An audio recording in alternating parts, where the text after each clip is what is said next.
السلام عليكم ورحمة الله وبركاته. اخواتي kusoo dhawaada channelkayga oo walaashiin Ayman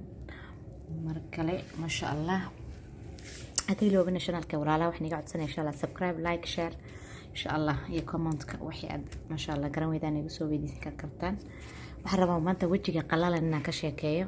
waxa u baahan yahay wajiga qalalan saddexna shay buu nafacayaan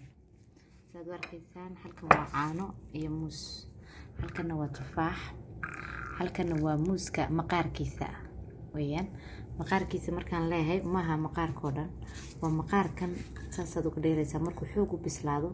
ayaa saa uga dheeraysaa ka bacdi maashin baad karinaysaa siduu sidaa u noqdo isku jijito waxaan ku daray waa dacar mar walba kana dacar baa ku jirta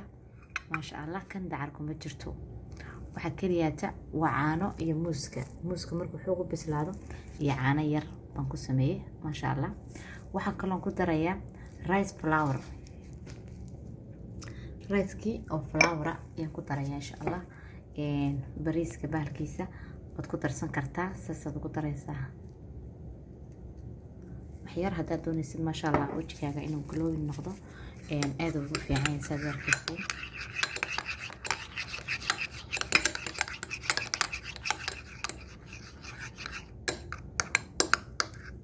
dadka wajigoogu darayga yahay saas uu naasibaya bariiska markaad ku samaysid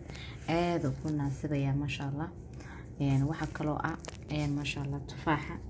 isagana aad uu fiican yahay tufaaxu lagama sheekeyn karo waxyaabo badan maasha Allah tufaaxa uu qofka bini'aadamka jirkiisa darayga oo kale way ka baaba'aysaa hadduu tufaaxa isticmaalo fiican isku qabsado markaa rabno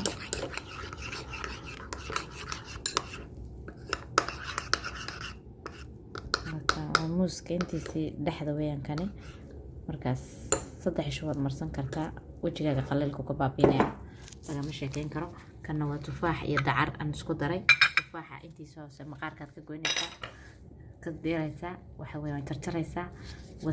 wax yar sidii aad kariso kala ka dhigaysaa maasha Allah dabkaad ku yar hoorinaysaa waad jiidaysaa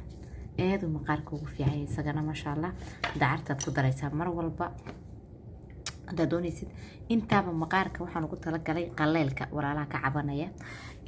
kana waxa weeyaan waa skinkan oo sida aad uga hooshay maasha Allah marka intan ma tuuraysid timaad u dhiganaysaa freezingka gashanaysaa waa jarjaraysaa baxbad ku xidhaysaa freezingka gashanaysaa macal ismaqaarka ha tuurin waad iskula shiidaysaa kullu intaasoo dhan waan isku jarjarayaa timaha ayaan maasha Allah u isticmaalayaa markuu sidan oo kale noqdo timaad u isticmaali kartaa waad jarjaraysaa maanta kala dad timi meedhan freezingka gasho hadhow toole blenderka ku rid macal bahal isagoo lagama sheekeyn karo marka hore korka waa dhinaca ka meedhan muuska xaraysid si fiican maasha Allah waa kan madmadowgu ka beenaya markan oo kale maasha Allah lagama sheekeyn karo korka mar dambe qaleel isku ma arkaysaa dad alaabtan isticmaashid 3 cisho ku haynaya dad talaajada galisid saas leekan 3 cisho haddaad u baahan tahay kan oo maasha Allah muuska waxa weeyaan waa intiisa hoose iyo caano yar oo macaanaa niidooga ma daragtay iyo waxaad isku daraysaa bariiska intaasaad isku daraysaa bas wax kale uma baahno maasha Allah wacabu ka siinaya isagana lagama sheekeyn karo ka walaalaha xarbay waxa gurigeena yaala insha Allah oo maqaarkiina wax ka bedelaya